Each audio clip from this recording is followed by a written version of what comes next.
राम मंदिर मामले पर दिल्ली में संतों की मीटिंग हो रही है। 2 दिनों तक होने वाली इस मीटिंग में मुल्क भर के हजारों साधु संत शामिल हो रहे हैं। बीजेपी राम मंदिर तामीर के सिलसिले में हिंदू तंजीमों की हिमायत का ऐलान कर रही है। साधु संतों का कहना है कि मंदिर तामीर के ताल्लुक से बीजेपी के वादे बस वादे हैं जो कभी भी पूरे होने वाले नहीं हैं। लोकसभा इंतखाबात के लिए बीजेपी सिर्फ वोटों की सियासत कर रही है।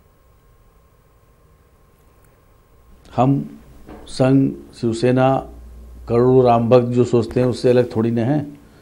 अगर कोई पार्टी जिसकी राम भक्ति पर प्रश्न चिन्ह नहीं लगाया जा सकता है तो वो भारतीय जनता पार्टी है।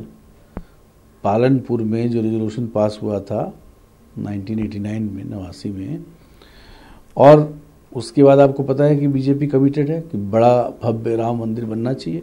मंदिर तो वहाँ है ही, भव्यता प्रदान करनी है, उसके लिए ज़मीन चाहिए। हमारे वकील ने तो कोर्ट में बोला कि इसको एक्सपेडाइट किया जाए, डे टू डे हियरिंग किया जाए और भव्य राम मंदिर बनने का जो मार्ग है प्रशस्त होगा। हम तो कमिटेड हैं, इसमें कोई बात ही नहीं है। ये भारतीय जनता पार्टी की तरफ से जो बयान आ रहे हैं, माननीय महेंद्र पांडे जी का भी बयान है कि दिवाली आने दीजिए, योगी जी कुछ धमाका करेंगे। पिछले 4.5 साल से भारतीय जनता पार्टी बातों के धमाके कर रही है और निश्चित रूप से ये दीपावली भी उनकी बातों के धमाके होगी, क्योंकि 4 महीने या 5 महीने में राम मंदिर बनने वाला नहीं है और ये सारी योजना सिर्फ चुनाव के लिए है। 2019 का चुनाव है और उसके बाद जो धमाका इनका होगा वो यही होगा कि रामलला फिर टेंट में रहेंगे 5 साल।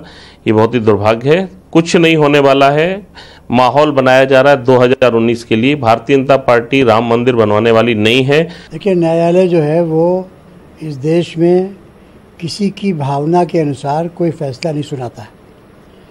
जितने न्यायालय हैं और फिर सुप्रीम कोर्ट, तो ख़ास तौर से संविधान, उसके बाद मुल्क का कानून और साक्ष्य, इन चीज़ों को सामने रख के मुकदमे का फैसला करता है, चाहे वो मुकदमा हिंदुओं का हो चाहे मुसलमानों का हो। सुप्रीम कोर्ट में भावनाओं को कंसिडर करने का कोई मुकाम नहीं है और ना अभी तक सुप्रीम कोर्ट ने कभी